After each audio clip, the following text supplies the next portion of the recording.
that's a good first bike. All right, so we're gonna be riding in the mountains. It's very loud. Oh, low side.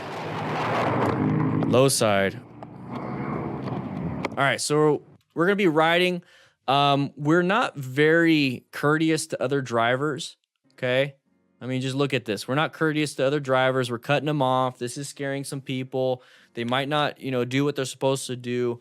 And that's one of the things is that you want to ride in a way that conforms to the law, not just because of consequences with the law, but because that's what other drivers expect you to do, is that they expect you to ride within the law. So the speed limit, don't share a lane with another car, all these different things. If it's not legal where you're at, some places you can lane filter and everything. But that's the thing, is they expect you to do that. So then they also make these assumptions that you are doing that. So the moment you don't do that, they assume you are. That's when a lot of collisions happen. So there's a lot of this user error. I didn't see you. It's because you're probably speeding. You're probably, in a bad position. You're probably doing something like this. And that is why I also want you guys to ride within the environment, within the laws that you have. Is not just because I don't want you to get tickets. I don't care. That's your money. That's your license. I don't care if you get tickets or not. What I care about is a car hitting you because they assumed that you were following the law and being in your own lane and doing this and being courteous to them. But that's not what's happening here. And that's, that you do you. So we're riding, we're accelerating. You see how we accelerated? We got really close to this rider right here. So now what do we have to do is we have to decelerate. So we're not set up for this corner very well. We're riding with their abilities. We're not riding to our abilities. We're riding as a group, not your own ride. And that's a big problem with group rides like this, when ego starts to take over, the pack mentality. So he's gonna have to decelerate. And why did he dump the bike immediately? Why did he dump the bike immediately? So we're looking like this. You see how you have the windscreen and then all of a sudden the windscreen goes away? Probably because our weight shifted forward with the camera on our face right here, shifting forward and looking down. Why is the weight shifting forward? Why are we looking down over the front instead of looking through the windshield and all that stuff? Is because we slammed that brake. Front tire lost traction. There's no way we are going to be going straight and then immediately to the ground. There's no way, unless there is a loss of traction issue, and that means there's oil, there's debris, or the tire itself just lost traction because it stopped and wasn't able to mechanically grip because you applied too much front brake pressure. These people up front, they're not slipping and sliding and going crazy. How come we are? So we have to look at the big picture. We have to look at the whole situation here.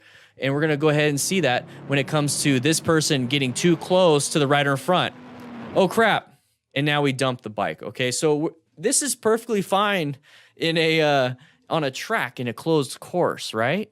Because you have a nice runoff, right? You have a nice runoff to where in corners they have this big area to where if you low side, you just keep going into the gravel, you go into the grass, you go into whatever it is. It's not like a moat where you fall into a bunch of water with alligators. Okay, you're going into a safe area and hopefully sliding into the area. Plus, you're required to have leathers, you're required to have gear, you're required to have all these different things, so you are reducing liabilities, basically, but also keeping you safe. But we're not doing that. And luckily, there is a runoff. Luckily, there's a runoff. But look at this. Luckily, there's a runoff. And luckily, we stopped in time. So that right there is, I don't know how sheer of a cliff that is. Either way, launching off of that, let's say going 20 miles an hour, because we're still sliding going 20. Imagine going over that and hitting and impaling yourself on a stick, on a branch. It happens all the time.